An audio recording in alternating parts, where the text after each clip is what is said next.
Hi guys, കഴിഞ്ഞ വീഡിയോയിൽ ഒരു മ്യൂച്വൽ ഫണ്ടിൽ എങ്ങനെയാണ് ലംസമായിട്ട് ഇൻവെസ്റ്റ് ചെയ്യാമെന്ന് നമ്മൾ നോക്കി. ഇന്നത്തെ വീഡിയോയിൽ നമ്മൾ നോക്കാൻ പോകുന്നത് ഒരു മ്യൂച്വൽ ഫണ്ടിലേക്ക് എങ്ങനെയാണ് SIP സ്റ്റാർട്ട് ചെയ്യുന്നത്. മൊബൈൽ ഫോൺ യൂസ് ചെയ്തിട്ട് കഴിഞ്ഞ വീഡിയോയിൽ ചെയ്ത സെയിം പ്ലാറ്റ്ഫോമിലൂടെയാണ് ചെയ്യുന്നത്, Zerodha Coin. നിങ്ങൾക്ക് ഏത് ആപ്പ് വേണമെങ്കിലും യൂസ് ചെയ്യാം. ഇതൊരു റെക്കമെൻഡേഷൻ വീഡിയോ ഒന്നല്ല, ഞാൻ യൂസ് ചെയ്യുന്നത് ഈ ആപ്പ് ആയതുകൊണ്ടാണ് ഇത് കാണിക്കുന്നത്. അതുപോലെ ഈ വീഡിയോയിൽ കാണിക്കുന്ന മ്യൂച്വൽ ഫണ്ടും ഒരു റെക്കമെൻഡേഷൻ അല്ല. നിങ്ങൾ അത് നന്നായിട്ട് അനലൈസ് ചെയ്ത് നിങ്ങൾക്ക് ഓക്കെ ആണെങ്കിൽ മാത്രം ഇൻവെസ്റ്റ് ചെയ്യുക. അപ്പോൾ SIP എന്ന് പറഞ്ഞാൽ എന്താണെന്ന് എല്ലാവർക്കും അറിയുമായിരിക്കും. എന്നാലും ഞാൻ ഒന്നുകൂടെ പറയാം. SIP എന്ന് പറഞ്ഞാൽ സിസ്റ്റമാറ്റിക് ഇൻവെസ്റ്റ്മെൻറ്റ് പ്ലാൻ. അതായത് സിസ്റ്റമാറ്റിക് ആയിട്ട് നമ്മൾ ഇൻവെസ്റ്റ് ചെയ്യുന്നു. കൃത്യമായ ഇടവേളകളിൽ ഒരു എമൗണ്ട് വെച്ച് ഇൻവെസ്റ്റ് ചെയ്യുന്നു. ഇത് മന്ത്ലി ആവാം, വീക്കിലി ആവാം, അല്ലെങ്കിൽ ക്വാർട്ടർലി ആവാം.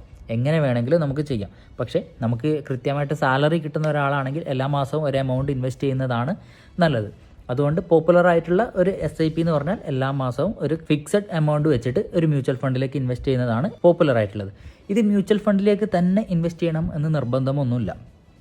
SIP എന്ന് പറഞ്ഞാൽ സിസ്റ്റമാറ്റിക് ഇൻവെസ്റ്റ്മെൻറ്റ് പ്ലാൻ എന്ന് മാത്രമേ അർത്ഥമുള്ളൂ. എല്ലാ മാസവും ഒരു എമൗണ്ട് വെച്ച് നമ്മൾ സ്റ്റോക്കിലാണ് ഇൻവെസ്റ്റ് ചെയ്യുന്നതെങ്കിൽ അതും SIP ആണ്. എല്ലാ മാസവും പൈസ ഇൻവെസ്റ്റ് ചെയ്യുന്ന പോസ്റ്റ് ഓഫീസ് പോലുള്ള സ്ഥാപനങ്ങളിലുള്ള ചില സ്കീമുകളുണ്ടല്ലോ, അതും SIP തന്നെയാണ്.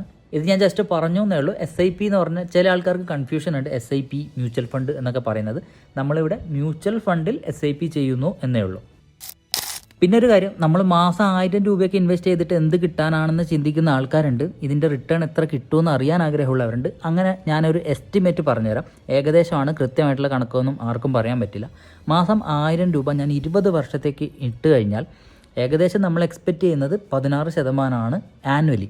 അങ്ങനെ ഇട്ട് കഴിഞ്ഞാൽ 20 വർഷം കൊണ്ട് 2,40,000 ആയിരിക്കും നമ്മുടെ ഇൻവെസ്റ്റ്മെൻറ്റ് വരുന്നത്. 20 വർഷം കഴിഞ്ഞിട്ട് നമ്മളത് വിഡ്രോ ചെയ്താൽ നമുക്ക് കിട്ടുന്ന എമൗണ്ട് എന്ന് പറഞ്ഞാൽ 17.5 ലക്ഷം രൂപയായിരിക്കും. 2.5 ലക്ഷം ഇൻവെസ്റ്റ് ചെയ്തിട്ട് 17.5 ലക്ഷമാണ് നമുക്ക് കിട്ടുന്നത്. ഇത് നമ്മൾ 25 വർഷത്തേക്ക് കൊണ്ടുപോയി കഴിഞ്ഞാൽ ആ 5 വർഷം കൊണ്ട് ഇത് ഇരട്ടിയാവുകയാണ് ചെയ്യുന്നത്. ഏകദേശം 37.5 ലക്ഷത്തിനടുത്ത് നമുക്ക് കിട്ടും. ഇത് ഏറ്റവും ചെറിയ എമൗണ്ട് ആയിട്ടുള്ള 1000 രൂപയുടെ കാര്യമാണ് ഞാൻ പറഞ്ഞത്. നിങ്ങൾക്കൊരു 5000 രൂപ മന്ത്ലി ഇൻവെസ്റ്റ് ചെയ്യാൻ പറ്റുന്ന ഒരാളാണെങ്കിൽ വെറും 15 വർഷം കൊണ്ട് ഈ ഒരു എമൗണ്ടിലേക്ക് നമുക്ക് എത്താൻ പറ്റും. അപ്പോൾ നമുക്ക് എങ്ങനെയാണ് ഒരു SIP സ്റ്റാർട്ട് ചെയ്യുന്നതെന്ന് നോക്കാം. കഴിഞ്ഞ വീഡിയോയിൽ നിങ്ങൾ കണ്ടതാണ് Zerodha Coin ആപ്പ് ഓപ്പൺ ചെയ്താലുള്ള ഇൻ്റർഫേസ് ഇങ്ങനെയാണ്. ഈ അക്കൗണ്ടിൽ കുറച്ച് ദിവസം മുമ്പേ ഞാനൊരു 10,000 ലംസം ഇൻവെസ്റ്റ്മെൻറ്റ് ചെയ്തിട്ടുണ്ട്. അതുകൊണ്ടാണ് ഇൻവെസ്റ്റഡ് 9.99K ഒക്കെ കാണിക്കുന്നത്. അപ്പോൾ പുതിയതായിട്ട് നമ്മളൊരു SIP സ്റ്റാർട്ട് ചെയ്യാൻ പോവാണ്. അപ്പോൾ മ്യൂച്വൽ ഫണ്ട് സെലക്ട് ചെയ്യാൻ വേണ്ടി ഡിസ്കവർ എന്നുള്ള സ്ഥലത്ത് ഞാൻ ക്ലിക്ക് ചെയ്തു. കഴിഞ്ഞ വീഡിയോയിൽ പറഞ്ഞ കാര്യങ്ങൾ തന്നെയാണ് പറയാനുള്ളത്. എന്നാലും ആദ്യമായിട്ട് ഈ വീഡിയോ ആണ് നിങ്ങൾ കാണുന്നതെങ്കിൽ ഒന്നുകൂടെ പറയാം. ഈ ഡിസ്കവർ എന്നുള്ളത് ക്ലിക്ക് ചെയ്ത് കഴിഞ്ഞാൽ മ്യൂച്വൽ ഫണ്ടിൻ്റെ പല കാറ്റഗറീസ് ഇവിടെ കാണിക്കും. ഇക്വിറ്റി, ഡെപ്റ്റ്, ഹൈബ്രിഡ് അങ്ങനെയൊക്കെ ഉണ്ട്. നമ്മൾ ലോങ് ടേമിൽ നല്ലൊരു വെൽത്ത് ഉണ്ടാക്കാൻ ആഗ്രഹിക്കുന്ന ആളായതുകൊണ്ട് ഇക്വിറ്റിയാണ് ഏറ്റവും നല്ലത്. ഇക്വിറ്റി എന്ന് പറഞ്ഞാൽ അതിൽ റിസ്ക് ഉണ്ട്. ബിക്കോസ് ഇത് സ്റ്റോക്ക് മാർക്കറ്റുമായിട്ട് ലിങ്ക് ചെയ്തിട്ടുള്ളതാണ്. സ്റ്റോക്ക് മാർക്കറ്റിൽ ഉണ്ടാകുന്ന വേരിയേഷൻസ് നമ്മുടെ ഇക്വിറ്റി മ്യൂച്വൽ ഫണ്ട്സിനെയും അഫക്റ്റ് ചെയ്യും. പക്ഷേ നമ്മൾ ലോങ് ടേമിലേക്ക് ഇൻവെസ്റ്റ് ചെയ്യുന്ന ആയതുകൊണ്ട് ആ റിസ്ക് ഒന്നും നമുക്ക് പേടിക്കേണ്ട കാര്യമില്ല. അപ്പോൾ ഞാൻ ഇക്വിറ്റി ക്ലിക്ക് ചെയ്തു. ഇക്വിറ്റി ക്ലിക്ക് ചെയ്ത് കഴിഞ്ഞാൽ അതിൻ്റെ സബ് കാറ്റഗറീസ് ആയിട്ട് ഒരുപാട് കാറ്റഗറി ഇവിടെ കാണും. Small cap, large cap, mid cap, അങ്ങനെ ഒരുപാട് കാറ്റഗറീസ് ഉണ്ട്. മ്യൂച്വൽ ഫണ്ട്സ് ഇൻവെസ്റ്റ് ചെയ്യുന്ന കമ്പനീസിനെ ബേസ് ചെയ്തിട്ടാണ് ഈ കാറ്റഗറീസ് ഒക്കെ ഉണ്ടാക്കിയിരിക്കുന്നത്. അതുപോലെ തന്നെ ഓരോ കാറ്റഗറിക്കും ഓരോ ലെവൽ റിസ്ക് ആണ്. സ്മോൾ ക്യാപ്പ് എന്ന് പറഞ്ഞാൽ ഹൈ റിസ്ക് കാറ്റഗറിയിലാണ് പെടുത്തിയിട്ടുള്ളത്. അതുപോലെ ലാർജ് ക്യാപ്പ് എന്ന് പറഞ്ഞാൽ റിസ്ക് കുറച്ച് കുറവാണ്. അതുപോലെ ഇൻഡെക്സ് ഫണ്ടുകൾക്ക് സ്മോൾ ക്യാപ്പ് ഫണ്ടുകളെ അപേക്ഷിച്ച് റിസ്ക് വളരെയധികം കുറവായിട്ടാണ് കണക്കാക്കുന്നത്. ഇനി ഇതിൽ ഏതെങ്കിലും ഒരു കാറ്റഗറി നമ്മൾ ക്ലിക്ക് ചെയ്ത് കഴിഞ്ഞാൽ അത് ആ കാറ്റഗറിയിൽ വരുന്ന ഒരുപാട് മ്യൂച്വൽ ഫണ്ട്സ് ഇവിടെ ലിസ്റ്റായിട്ട് കാണിക്കും. ഓരോന്നിലും ക്ലിക്ക് ചെയ്ത് കഴിഞ്ഞാൽ അതിൻ്റെ ഡീറ്റെയിൽസ് കാണിക്കും. അത് നമുക്കെല്ലാം നോക്കി മനസ്സിലാക്കിയതിന് ശേഷം ഇൻവെസ്റ്റ് ചെയ്യാം. ഞാനിപ്പം ക്ലിക്ക് ചെയ്തിട്ടുള്ളത് ലാർജ് ക്യാപ്പാണ്. ഞാൻ ലാർജ് ക്യാപ്പ് ഫണ്ടിലാണ് SIP ചെയ്യാൻ ഉദ്ദേശിക്കുന്നത്. അപ്പോൾ ഞാൻ ലാർജ് ക്യാപ്പിൻ്റെ മേലെ ക്ലിക്ക് ചെയ്തപ്പോൾ ലാർജ് ക്യാപ്പ് കാറ്റഗറിയിൽ വരുന്ന ഒരുപാട് ഫണ്ട്സ് ഇവിടെ ലിസ്റ്റ് ആയിട്ടുണ്ട്. 71 ഫണ്ടുകൾ ഈ ലിസ്റ്റിലുണ്ട്. അപ്പോൾ ഈ ലിസ്റ്റിൽ കാണിക്കുന്ന 5ാമത്തെ ഫണ്ടാണ് ഞാൻ സെലക്ട് ചെയ്തിട്ടുള്ളത്, Nippon India large cap fund. ഇത് അത്യാവശ്യം നല്ലൊരു ഫണ്ടായിട്ട് എനിക്ക് തോന്നി. അതുകൊണ്ടാണ് ഞാൻ ഇൻവെസ്റ്റ് ചെയ്യാൻ തീരുമാനിച്ചത്. അപ്പോൾ നിപ്പോൺ ഇന്ത്യ ലാർജ് ക്യാപ്പ് ഫണ്ടിൽ ഞാൻ ക്ലിക്ക് ചെയ്തു. പ്രത്യേകം ശ്രദ്ധിക്കുക, കഴിഞ്ഞ വീഡിയോയിൽ പറഞ്ഞ കാര്യം തന്നെയാണ്. ഫണ്ടിൻ്റെ അവിടെ ഡയറക്റ്റ് ഗ്രോത്ത് എന്നുണ്ടായിരിക്കണം. ഗ്രോത്തിന് പകരം IDCW എന്നാണെങ്കിൽ നിങ്ങളത് സെലക്ട് ചെയ്യരുത്. അതിൻ്റെ സൈഡിൽ ഫണ്ടിൻ്റെ കാറ്റഗറി കാണിച്ചിട്ടുണ്ട്, ഇക്വിറ്റി, ലാർജ് ക്യാപ്പ്. ഇനി ഈ പേജിൽ കാണിക്കുന്ന കാര്യങ്ങൾ NAV, CAGR, minimum investment, exit load, expense ratio എന്നൊക്കെയാണ്. ഈ എക്സിറ്റ് ലോഡും എക്സ്പെൻസ് റേഷ്യോയും എത്രത്തോളം കുറയുന്നോ അത്രത്തോളം നല്ലതാണ്. നമ്മൾ കഴിഞ്ഞ വീഡിയോയിൽ പറഞ്ഞിട്ടുണ്ട്. മിനിമം ഇൻവെസ്റ്റ്മെൻറ്റ് ഓരോ ഫണ്ടിനനുസരിച്ച് മാറാം. ഈ ഫണ്ടിൽ നമുക്ക് മിനിമം 100 രൂപ മുതൽ ഇൻവെസ്റ്റ് ചെയ്യാൻ പറ്റും. ചില ഫണ്ടുകൾക്ക് മിനിമം 5000 എന്നൊക്കെ കണക്കുണ്ട്. ഈ CAGR എന്ന് പറഞ്ഞാൽ കോമ്പൗണ്ട് ആനുവൽ ഗ്രോത്ത് റേറ്റ് ആണ്. അതായത് കഴിഞ്ഞ വർഷങ്ങളിൽ കൊടുത്തിട്ടുള്ള റിട്ടേൺ ആണിത്. അതുപോലെ താഴെ ഒരു ഗ്രാഫ് കാണിച്ചിട്ടുണ്ട്. അതിൻ്റെയും താഴോട്ട് പോയി കഴിഞ്ഞാൽ ഈ ഫണ്ടിന് എന്തെങ്കിലും ലോക്ക് ഇൻ പീരീഡ് ഉണ്ടോ ഇല്ലയോ എന്നുള്ളതാണ് ഇവിടെ ഈ ഫണ്ടിന് ലോക്കിംഗ് പീരീഡ് ഇല്ല. നോർമലി ഇക്വിറ്റി മ്യൂച്വൽ ഫണ്ടുകൾക്ക് ലോക്കിംഗ് പീരീഡ് ഇല്ല. പക്ഷേ ELSS ഫണ്ടുകൾ എന്ന് പറഞ്ഞ ഒരു കാറ്റഗറി ഉണ്ട്. ELSS അല്ലെങ്കിൽ ടാക്സ് സേവർ ഫണ്ട്. ഈ കാറ്റഗറിയിൽ പെടുന്ന ഫണ്ടുകൾക്ക് മിനിമം 3 വർഷത്തെ ലോക്ക് ഇൻ പീരീഡ് ഉണ്ട്. അതായത് നമ്മൾ ഇൻവെസ്റ്റ് ചെയ്ത് തുടങ്ങിയാൽ മിനിമം 3 വർഷം അതിനകത്ത് ഇൻവെസ്റ്റ് ചെയ്തിരിക്കണം. അത് കഴിഞ്ഞാലേ നമുക്കത് വിഡ്രോ ചെയ്യാൻ പറ്റുള്ളൂ. ആ കാര്യം ഒരു നെഗറ്റീവ് ആണെങ്കിലും ഇത്തരം ഫണ്ടുകളിൽ ഇൻവെസ്റ്റ് ചെയ്തിട്ടുണ്ടെങ്കിൽ ഇൻകം ടാക്സ് അടക്കുന്ന സമയത്ത് നമുക്ക് ഒരു എക്സംഷൻ കിട്ടും. ഇനി അതിൻ്റെ താഴെ സെക്ടേഴ്സ് എന്ന് കാണാം. അതായത് ഈ മ്യൂച്വൽ ഫണ്ട് ഇൻവെസ്റ്റ് ചെയ്തിരിക്കുന്ന ഏതൊക്കെ സെക്ടറിലുള്ള സ്റ്റോക്കുകളാണെന്നാണ് കാണിച്ചിരിക്കുന്നത്. ഈ ഫണ്ട് ഏറ്റവും കൂടുതൽ ഇൻവെസ്റ്റ് ചെയ്തിട്ടുള്ളത് ഫൈനാൻഷ്യൽസിലാണ്. അതുപോലെ IT, finance, bank, private sector, അതുപോലെയാണ് അലോക്കേഷൻ നടന്നിട്ടുള്ളത്.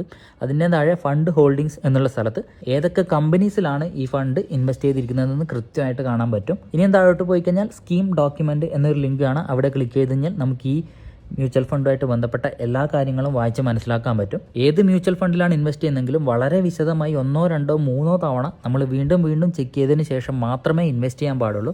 ഞാൻ ഓൾറെഡി ഈ മ്യൂച്വൽ ഫണ്ട് അനലൈസ് ചെയ്ത് ചെക്ക് ചെയ്ത് വെച്ചതാണ്. അപ്പോൾ ഞാനിവിടെ SIP ആണ് ചെയ്യുന്നതെന്ന് പറഞ്ഞു. അതുകൊണ്ട് ഞാൻ SIP എന്നാണ് ക്ലിക്ക് ചെയ്തത്. കഴിഞ്ഞ വീഡിയോയിൽ ലംസം ഇൻവെസ്റ്റ്മെന്റ് ആയതുകൊണ്ട് ബൈ എന്നായിരുന്നു ക്ലിക്ക് ചെയ്തിരുന്നത്.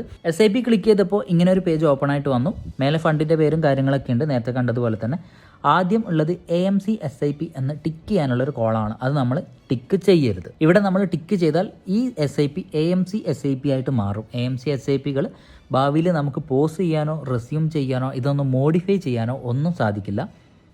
ഇത് നമ്മൾ ടിക്ക് ചെയ്യാതെ തന്നെ SIP സ്റ്റാർട്ട് ചെയ്താൽ ഇനി ഭാവിയിൽ ഏതെങ്കിലും ഒരു മാസം 1, 2 മാസം എനിക്ക് ഇൻവെസ്റ്റ് ചെയ്യാൻ പൈസ ഇല്ല എന്നുണ്ടെങ്കിൽ നമുക്കത് പോസ് ചെയ്ത് വെക്കാൻ പറ്റും.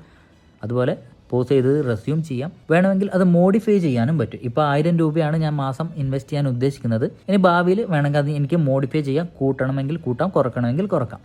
അതുകൊണ്ട് AMC SIP ആരും ടിക്ക് ചെയ്യരുത്. താഴെയുള്ളത് മാൻഡേറ്റ് എന്ന് പറയുന്ന ഒരു കോളാണ്. ഇത് എന്തിനാണെന്ന് ഞാൻ കുറച്ച് കഴിഞ്ഞ് പറയാം. അതിൻ്റെ താഴെ ഇൻസ്റ്റാൾമെൻറ്റ് എമൗണ്ട്, നമ്മൾ മാസം എത്രയാണ് അടക്കാൻ ഉദ്ദേശിക്കുന്നതെന്ന് വെച്ചാൽ അത് ഇവിടെ കൊടുക്കുക. അതിൻ്റെ താഴെ ഫ്രീക്വൻസി എന്ന് കാണാം. അവിടെ വീക്കിലി ആണ് ഓൾറെഡി ഉണ്ടായിരുന്നത്, ഞാനത് മന്ത്ലി ആക്കിയിട്ടുണ്ട്. അതുപോലെ ഡേറ്റ് നമുക്ക് സെറ്റ് ചെയ്ത് വെക്കാൻ പറ്റും. എല്ലാ മാസവും ഏത് ദിവസമാണ് നമ്മുടെ SIP ചെയ്യേണ്ടത് എന്നുള്ളത്. ഞാൻ എല്ലാ മാസത്തിലും 10-ാം തീയതിയാണ് SIP ചെയ്യാൻ ഉദ്ദേശിക്കുന്നത്. അപ്പോൾ മന്ത്ലി എന്ന് കൊടുത്തു, ഫ്രീക്വൻസി എന്നുള്ള സ്ഥലത്ത് ഡേറ്റ് 10th കൊടുത്തു. അതിൻ്റെ താഴെ ഒരു ടിക്ക് ചെയ്യാനുള്ള ഓപ്ഷൻ ഉണ്ട്. അത് നമ്മൾ ടിക്ക് ചെയ്യേണ്ട കാര്യമില്ല. അത് ഓട്ടോമാറ്റിക് സ്റ്റെപ്പ് ആണ്. ഓട്ടോമാറ്റിക് സ്റ്റെപ്പ് വേണ്ടവർക്ക് മാത്രമേ അത് ചെയ്യേണ്ടതായിട്ടുള്ളൂ. അതായത് ഇപ്പം നമ്മൾ 1000 രൂപ വെച്ചാണ് അടക്കുന്നത്. ഇവിടെ ഓട്ടോമാറ്റിക് സ്റ്റെപ്പ് നമ്മൾ ഓൺ ചെയ്ത് വെച്ചിട്ടുണ്ടെങ്കിൽ നമ്മൾ സെറ്റ് ചെയ്യുന്ന ഒരു എമൗണ്ട് ഓരോ ഇൻസ്റ്റാൾമെൻറ്റിലും അധികമായിട്ട് നമ്മൾ അടച്ചുകൊണ്ടിരിക്കും. ഇപ്പോൾ 10% ആണ് സെറ്റ് ചെയ്തെങ്കിൽ അടുത്ത മാസത്തെ ഇൻസ്റ്റാൾമെൻറ്റിൽ 1000 പ്ലസ് ഇതിൻ്റെ 10% കൂടെ അടക്കേണ്ടി വരും. അപ്പോൾ നമ്മൾ അത് എനേബിൾ ചെയ്യേണ്ട കാര്യമില്ല. ഇത്രയും കഴിഞ്ഞ് കഴിഞ്ഞാൽ താഴെ ക്രിയേറ്റ് SIP എന്നുള്ള ബട്ടണിൽ നമുക്ക് ക്ലിക്ക് ചെയ്യാം. ഇപ്പോൾ ഓപ്പണായി വന്ന പേജ് കഴിഞ്ഞ വീഡിയോ കണ്ടവർക്ക് ഫെമിലിയർ ആണ്. മേലെ നമ്മുടെ പേര് വന്നിട്ടുണ്ട്. എമൗണ്ട് എന്നുള്ള കോളത്തിൽ ഓൾറെഡി 1000 എന്ന് വന്നിട്ടുണ്ട്. കഴിഞ്ഞ പേജിൽ നമ്മൾ എൻ്റർ ചെയ്ത് കൊടുത്ത എമൗണ്ട് ആണ് ഇവിടെ വരുന്നത്. അതിന് താഴെ ബാങ്ക് അക്കൗണ്ട് സെലക്ട് ചെയ്യേണ്ട കോളമാണ്. ഞാൻ എൻ്റെ ഒരു ബാങ്ക് അക്കൗണ്ട് സെലക്ട് ചെയ്തിട്ടുണ്ട്. അതിൻ്റെയും താഴെയുള്ള കോളത്തിൽ UPI ID ആണ് കൊടുക്കേണ്ടത്. UPI ID ഞാൻ എൻ്റർ ചെയ്ത് കൊടുത്തു. കണ്ടിന്യൂ ക്ലിക്ക് ചെയ്തു.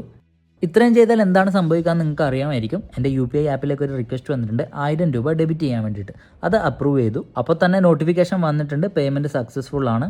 ഇനി കോയിൻ ആപ്പിൽ പോയിട്ട് ഇൻവെസ്റ്റ്മെൻറ്റ് എന്നുള്ള ടാബിൽ മേലെ ഏറ്റവും അവസാനത്തെ ഓർഡേഴ്സ് എന്നുള്ള ടാബിൽ ക്ലിക്ക് ചെയ്ത് കഴിഞ്ഞാൽ ഞാൻ ഇൻവെസ്റ്റ് ചെയ്തത് ഇവിടെ കാണാൻ പറ്റും. Nippon India large cap fund എന്ന് കാണിച്ചിട്ടുണ്ട്, 1000 രൂപ എന്ന് കാണിച്ചിട്ടുണ്ട്. അതിൻ്റെ സൈഡിൽ പ്രോസസ്സിംഗ് എന്നും കാണിച്ചിട്ടുണ്ട്. ഇനി ഒരു 1-2 ദിവസം കഴിഞ്ഞാൽ ഈ പ്രോസസ്സിംഗ് എന്നുള്ളത് മാറിയിട്ട് കംപ്ലീറ്റ് എന്നാവും. അതോടുകൂടെ നമ്മുടെ SIP ഇവിടെ കംപ്ലീറ്റ് ആയി.